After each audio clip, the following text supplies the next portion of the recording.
में संपर्क। 5 तारीख हो जाती है, 6 तारीख हो जाती है, 7 जून हो जाती है, 8 जून हो जाती है, 9 जून हो जाती है, कोई सुनने वाला नहीं है। गांव के लोग बार बार जाके प्रशासन को गुहार करते हैं, एसपी साहब के पास जाते हैं, हिलता नहीं है कोई। समाज खड़ा होना शुरू होता है, समाज सड़क पर आता है। 10 तारीख हो जाती है, 11 तारीख हो जाती है, 12 तारीख को बड़ी संख्या में लोग सड़क पर उतरते हैं और 12 तारीख को बोले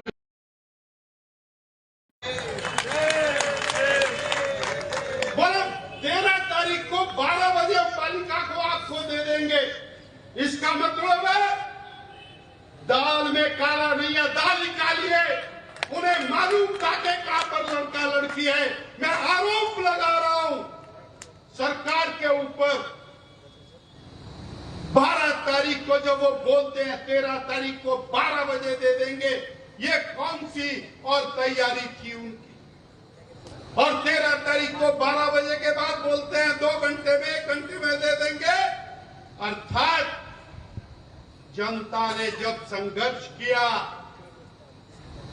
जब ये घोषणा हो गई कि 14 तारीख को सवेरे 10 बजे माजरा के थाने के ऊपर धरना प्रदर्शन होगा और 14 तारीख को जब आदरणीय चौधरी सुखराम जी और हम और सैकड़ों लोगों के साथ वहां पर पहुंचे तो हमें डीवाईएसपी साहब और एसडीएम साहब कहते हैं लड़की लड़का हमारे नियंत्रण में, बताइए हम आपको दे देंगे। अरे भैया लड़का लड़की तुम्हारे पास था, जो उन्होंने बकायदा हमारे आंदोलन के तुरंत बाद उनके माता पिता को मिलवा दिया, तो वो क्या इस बात की इंतजार कर रहे थे कि सड़कों के ऊपर खून खराबा होना चाहिए? किस बात की इंतजार कर रहे थे? क्यों उन्होंने और उनको छुपा करके रखा? साथियों, बहुत कष्ट की बात, परंतु हमारे लिए आनंद का विषय हमारा ये जो समाज यहां पर बैठा है, परदूड़ी के लोग बैठे, रामपुर के लोग बैठे, माजरा के लोग बैठे, सैनवाला के लोग, धौला कुआं के लोग बैठे हैं, हमारे पोंटा साहब के लोग बैठे हैं। हमारे लिए आनंद का विषय है कि हमारी बेटी उस आनंद, उस संघर्ष के कारण आज हमारे घर में आई है। हम इस बात के लिए बहुत खुश हैं और आपको बधाई देते। अगर ये संघर्ष ना हुआ होता तो वो बेटी अपने परिवार से ना मिली। और हुआ है ना, सिरमौर जिला की कितनी बेटियां कितने समय से लापता है, कहां है। पर हम आनंदित कि आज वो बेटी सुरक्षित। साथियों, अनेक सवाल खड़े होते। 4 तारीख से लेकर 14 तारीख तक यह सरकार कहां सोई हुई थी? 14 तारीख को बेटी मिल गई, 15 तारीख को अपने घर पहुंच गए, 15 तारीख को और 16 तारीख को बहुत सारे लोग और अपने बिलों से बाहर निकल आए जो पहले बिलों में घुसे हुए।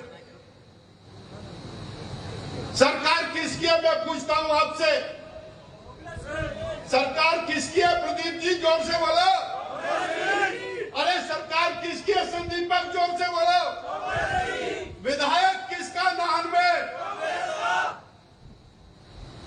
कांग्रेस की सरकार, कांग्रेस का विधायक, कांग्रेस के मंत्री 10 दिन तक कहां थे? जब लड़की लापता थी, एक भी मीटिंग इन्होंने प्रशासन के साथ नहीं की, एक भी मीटिंग डीसीएसपी के साथ नहीं की, एक बार भी लड़की के घर नहीं गए, एक बार भी कभी लड़के वाले के घर नहीं गए पूछने के लिए, पता करने के लिए, और एक बार भी संघर्ष करने वाले लोगों से नहीं मिले। भाई हम आपको ढूंढ करके देंगे, हमारी ड्यूटी है। और जब लड़की मिल गई तो उसके बाद पोंटा में भी और नाहन में भी कुछ लोग खड़े हुए प्रेस कॉन्फ्रेंस कर रहे हैं, कुछ कांग्रेस के नेता, कुछ मुस्लिम नेता, और वो बिलों से बाहर निकले और उसके बाद उपदेशक बन के तैयार हो गए। अरे तुम्हारे अंदर इतना ही दम था, सड़क पर उतरते, प्रशासन को आगाह करते, हमारी बेटी को ला करके देते, हम भी आपका धन्यवाद करते, हम भी आगे आपके आगे गुहार लगाते। ड्यूटी तुम्हारी थी, प्रशासन को तुमने चलाना था। प्रशासन सरकार के अनुसार चलता है। या तो तुम्हें सरकार चलानी नहीं आती, या जनता से बेईमानी कर रहे हो, जनता को धोखा दे रहे हो। लड़की का तुम्हें पता था, तुमने जानबूझ करके उसको छुपा करके रखा। ये बात तुमको बतानी पड़ी। फिर क्या लिख रहे हैं? अगरचे मुस्लिम समुदाय के उन नेताओं को इतनी हमदर्दी थी तो क्यों नहीं आए? पहले आते, सड़क पर आते, प्रशासन के पास आते। आप तो सरकार के नुमाइंदे हैं, नहीं आए। क्यों नहीं आए? वोटों का डर था, वोट बैंक की पॉलिटिक्स थी, वोट ना खराब हो जाए। ये वोट बैंक की पॉलिटिक्स करते करते पूरे देश को बर्बाद कर दिया, और अब सिरमौर को बर्बाद करने के ऊपर लग गए हैं। ये सुक्खू भाई, ये 97% का जो तुमने राग किया था, वो पिछले कल पोंटा साहब के अंदर भी प्रेस कॉन्फ्रेंस में कांग्रेस के नेता ने बोला, उसकी रिकॉर्डिंग सब आपके पास है। उसने कहा, सुक्खू भाई ने ठीक ही बोला था, 97% हिंदू आबादी को हराकर मैं सत्ता में आया हूं। सच में गलती तो हमारी और आपकी है, जिन्होंने इनको सत्ता में बैठाया और इन्होंने कहा कि हिंदू समाज तो हमारे आगे पीछे घूमता है, इसलिए ये तो हमारे और पद चिन्हों पर चलने वाले लोग। यहां कहा, पोंटा में कहा, पिछले कल कहा, दंदनाते हुए कहा कि हिंदू समाज को हरा करके हम सत्ता में। साथियों, माननीय जयराम जी, जिस तरह की दहशत इन्होंने फैलाई है, एक छोटा सा कार्यक्रम हुआ, वो शांतिपूर्वक वहां चल रहा था।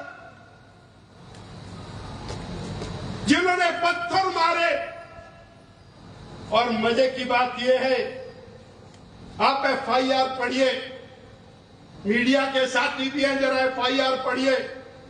उसमें लिखा है कि घर की छत से कीरतपुर में पथराव हुआ, उसके कारण पुलिस को चोटें आई। FIR में लिखा है, FIR में सबसे पहले यही लिखा है, जब पथराव से चोटें आई तो जान से मारने का मुकदमा चौधरी सुखराम के ऊपर,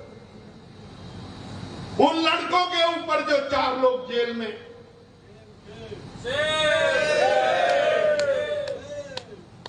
उन 4 में से 2 लोग जो 2 पंचायतों के उप प्रधान है, वो तो मेरे और चौधरी सुखराम जी के साथ बैठे थे, और जहां वो बैठे थे वहीं पर एडिशनल एसपी और डीएसपी और एसपी साहब खड़े थे, एसडीएम भी वहीं। और वो जो दूसरे 2 है वो भी आगे नहीं थे।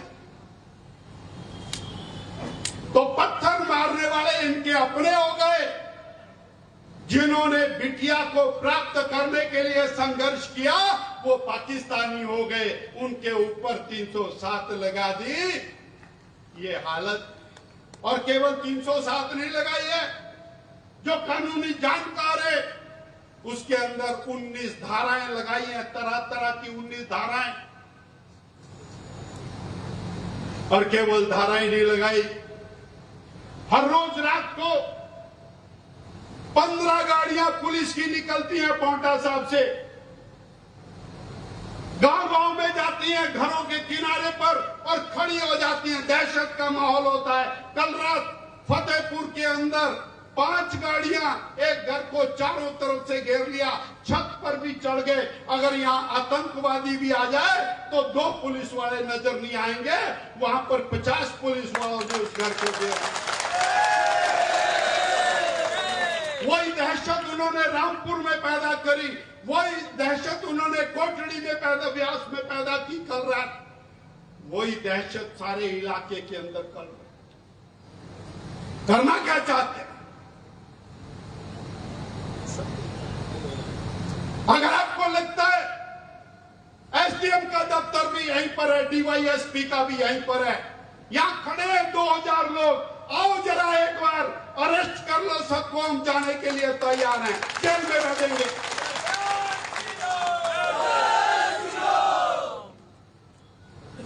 वास्तव में माननीय जयराम जी, 2.5 साल में इस सरकार ने जनता को जख्म दिए। जब इन्होंने 2.5 साल में इस जनता को जख्म दिए, अब इनके पास देने को कुछ नहीं रहा। अब ये जेल की सलाखें देने की तैयारी कर रहे हैं। ना तो 1500 रुपए दिए, ना 1 लाख सरकारी नौकरियां दी, ना 5 लाख रोजगार दिए, ना 300 यूनिट बिजली फ्री दी, और उसके उल्टा महंगाई बढ़ा दी। और अब बोलते हैं कोई सरकार नहीं दे सकती। अरे नहीं दे सकती, जिस झूठ के सहारे तुम सत्ता में आए थे। आज जनता का ध्यान बटाने के लिए पुलिस को लाठियों के साथ, डंडों के साथ आपने लैस कर दिया।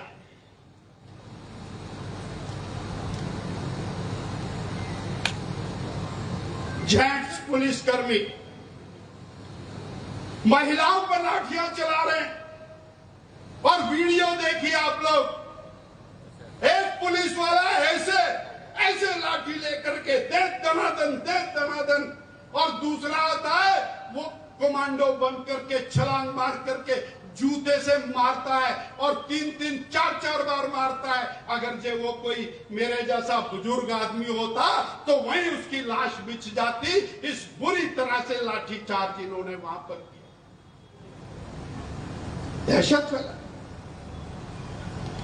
अरे जिन्होंने पाप किया वो तुम्हारे सगे हो गए, जिन्होंने और बेटी के लिए संघर्ष किया वो अत्याचारी हो गए।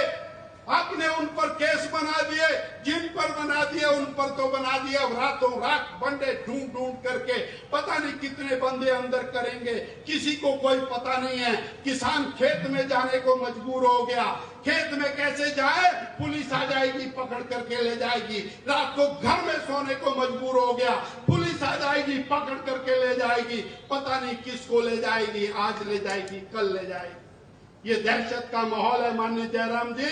ये सिरमौर नहीं, ये पांवटा साहब नहीं, ये माजरा का थाना नहीं, परंतु पूरी तरह से और इस एक चुने हुए समाज के ऊपर अत्याचार का अड्डा बन गया है। साथियों, हमें सबको खड़ा होना पड़ेगा। इस सरकार का पाप का घड़ा भर गया है। और सरकारी आदमी आजकल क्या लिख रहे हैं? वो लिखते हैं सरकारी आदमी, अरे भाईचारा खराब कर रहे हैं। अरे भाईचारा तुम खराब कर रहे हो। तुम्हें जल्दी से प्रशासन को सजग करना चाहिए, तुम्हें जल्दी से उस बेटी को ढूंढ करके लाना चाहिए। और बहुत सारे लोगों ने फेसबुक के ऊपर अच्छे कमेंट कर रखे हैं, अरे तेरी बेटी जाती तो पता लगता, तेरी बहन जाती को पता लगता है। और कुछ तो बड़े मतलब जिसको बेशर्मी की इंतहा, बोले तो प्रेम मोहब्बत का मामला है, इसमें बीच में क्यों आते? बोला है नहीं बोला? और उसके बाद जो कमेंट्स नीचे लिखे हैं वो भी पढ़ने चाहिए। उसके नीचे लिखा है, जरा अपने परिवार वालों को भी भेज दो प्रेम मोहब्बत के। मैं नहीं कहता हूं ये बात, मैं नहीं कहना चाहता। बेटियां हमारी सांझी हैं, बहनें हमारी सांझी हैं, उनकी इज्जत आबरू के ऊपर कोई हाथ उठाएगा तो हम उस हाथ को नहीं छोड़ेंगे, ये हम कहना चाहते हैं। हमारी बेटियों की तरफ हाथ उठाने को कोई नहीं देख सकता। और उसके लिए आपको लगता है कि अटेम्प्ट टू मर्डर बना के काम चलता है, और अटेम्प्ट टू मर्डर तो छोड़िए, आप कोई और धारा भी लगाना चाहते हो तो हम उसके लिए तैयार है। ये समाज हमारे साथ है, पूरा का पूरा समाज हमारे साथ खड़ा है, और इसका पाप का घड़ा जो भर गया है, अब उस घड़े को फोड़ने की तैयारी करिए। घर घर में जाइए, अलग जगाइए। ये किस तरह से हमारी बहन बेटियों के प्रति व्यवहार करते हैं वो भी जरा एक बार अलग जगाइए। किस तरह से सनातन के द्वेषी हैं, जैसा माननीय सांसद जी ने कहा, ये सारे ऊपर से नीचे तक सनातन के विरोधी हैं, वो भी जरा अलग जगाइए और जागिए, सोइए मत। ये जागने का समय आ गया। थोड़ी सी गलती करके हमने इनको, जो निर्मोही है, जो समाज के प्रति विद्वेषी है, उनको हमने सत्ता पर बैठाने का काम किया। जो सेवा कर रहे थे, जो समाज का कल्याण कर रहे थे, जो आयुष्मान चला रहे थे, जो हिम केयर से आपका इलाज कर रहे थे, जो सुकन्या से बेटियों की सेवा कर रहे थे, जो विकास के नए नए आयाम स्थापित कर रहे थे, उनको हमने सत्ता से बाहर कर दिया। और उनको, जो झूठे हैं, बेईमान हैं, जो हमारे आपके प्रति अन्यायी हैं, ऐसे लोगों को आपने सत्ता पर बैठाने का काम किया। ऐसी गलती मत करना। थोड़ा समय रह गया, ज्यादा नहीं रहा। हिम्मत से खड़े होइए और एक बार जज्बा गांव गांव में, घर घर में पहुंचाइए। बोलिए भारत माता की जय, भारत माता की जय। अरे उप प्रधान कोलर, मुट्ठी बंद कर। ललित, मैं सबके नाम ले सकता हूं जो खड़े हैं। बोलिए जय जय श्री राम। मंच वालों की आवाज मेरे को सुननी चाहिए। अनेक पड़े महाराज, मुट्ठी बंद करिए। ताकत लड़ाई झगड़े में नहीं। पुलिस आ जाए सामने, बैठ जाओ, कोई चिंता नहीं है। लाठी चलाए, सहन कर लो, कोई चिंता नहीं। हमारा काम सत्याग्रह करना है, सत्य की आवाज बुलंद करना है।